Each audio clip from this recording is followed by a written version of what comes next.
In the past episode, we saw how yoga helps in minimizing the thought wars that generally give rise to stress. But mere stress reduction is not the ultimate goal of yoga. In the previous episode, we also saw why it is necessary to minimize the thoughts completely to march towards a completely tranquil mind, an entry point to the final goal. We talked about focusing the mind on specific targets through a process called dharana, the sixth step of yoga. Dharana is the precursor to meditation or dhyana that takes us to the ultimate goal of yoga. Before we dive deeply into dhyana, let us look at some interesting aspects of dhyana or meditation in this episode. Some interesting aspects of meditation. Many people think that meditation is all about sitting quiet in any one place with eyes closed, but that's not the way Patanjali defines meditation. He defines meditation as a continuous flow of attention on the target of meditation or dharana. So, anything we do with full concentration can be termed as meditation. We discussed about dharana in the previous episode. More specifically, I talked about the sound Om as the most suited target of meditation or dharana. Why so? Before we discuss that, we should know a bit more on this sound Om. Actually, it is not the sound Om as we read it out, O followed by M, though that way of pronouncing Om is normally recommended before one utters any mantra. The reason is that this sound has the ability to calm you down, not because of religious beliefs, more because of the structure of the sound itself. Any mantra is expected to be chanted with a calm mind to reap its full potential. But Om chanted in a specific way is considered to be a mantra in itself. In that case, it is referred to as Pranava mantra. It is a sound with a relatively short O sound followed by an elongated sound of M. This elongated M slowly but gradually dies down to a point it is almost inaudible. Actually, this pranava has three distinct phases. One that suddenly rises, that is the sound A. Then a phase which gradually transitions into final phase, namely the sound M. This intermediate sound, which stays steady for some time, is recognized as the sound U. The last phase is an elongated and very gradually dying sound of M. This gradually dying sound of M has the property of stilling the mind and forcing it to get into an absorbed state. So, pranava is a combination of three sounds A, U and M uttered in a specific way. That is Om.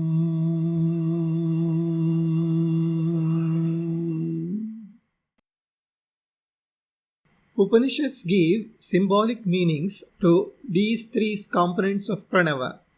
They say that the rising A is like the beginning of this world.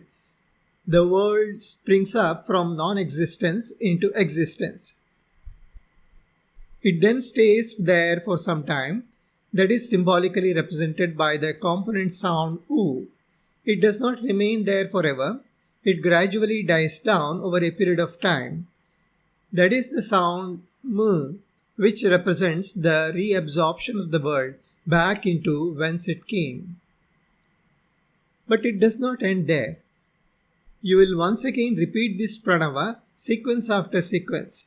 That indicates the repeated cycles of creation, sustenance, reabsorption of the world. What is that which runs the show of creation, sustenance, reabsorption cycles?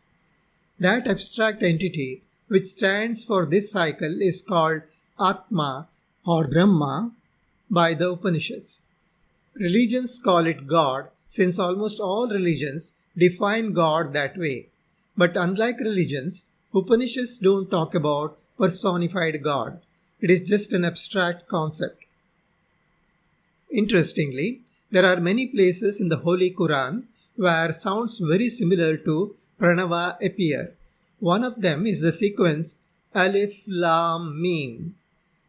Though Quran says nothing about these sounds, many Islamic scholars explain this sequence of sounds as indicative of creation, sustenance, and reabsorption, or the symbolic representation of God. Now let us get back to meditation and how pranava is useful in meditation. Before you can start meditating, you should have a mind which is trained to focus continuously on any target. Loudly chanting the pranava mantra allows you to quickly focus the mind and train the attention system. Even pranayama has similar effect as I discussed in a previous episode. How about combining both? Mentally chant the pranava by synchronizing its utterance with breathing. For example, you inhale when you mentally utter a part of the pranava. You hold the breath during the U part of the pranava and finally exhale when you mentally utter the Mu part of the pranava slowly and gradually. That will have more effect than chanting pranava alone or doing pranayama alone. Just to digress a bit, I have seen some gurus taking this literally. They make you explicitly chant the three sounds separately. Traditionally, I am not aware of such a practice. The three sounds are uttered one after the other with smooth transition, without break, as if it's a single sound, Om. That much about the way pranava is uttered, but that's not all. As I discussed earlier, this pranava mantra has also associated abstract ideas about what each letter A, U, M stand for. Upanishads associate many ideas with these three letters. For example, one of the Upanishads, namely the Mandukya Upanishad, draws parallels between these three letters and the three states of our mind. These three states are Jagrata or wakefulness, Swapna or the sleep with dreams, and Sushupti or dreamless deep sleep. All of us are normally in one of these three states all the time. Only when we meditate, we enter the fourth state, namely the Turiya, which is neither Jagrata nor Swapna nor Sushupti. It is something beyond all these three. It is an indescribable state. It is that state in which you would have a clear experience of the ultimate reality. While the first three are states of the mind, Turiya is beyond the mind. The Upanishad terms that state as realization of God. In many places, the Upanishads recommend using pranava as the aid for meditation. We have already discussed this earlier in the episode on Upanishadic meditation. Just to recapitulate, the most memorable quotes are: make your body itself as one of the aranis. Use pranava as the other arani. Rub these two through the process of meditation and kindle the hidden spark which is Brahma. This is a quote from Shvetashvatara Upanishad. Similarly, another Upanishad, namely the Mundaka Upanishad, recommends: Pranava is the bow, your body is the arrow, Brahma is the target. Shoot the arrow with full concentration and without getting distracted. Please refer to the episode on Upanishadic meditation for a detailed explanation. Now, how does one enter this Turiya state through meditation? And how does the pranava mantra help us in reaching that goal? Is it a one-step jump into that state? Or is it a gradual process? Can we scientifically explain and verify all the stages of this process In case it is gradually attained, what would be the consequences of reaching such a state?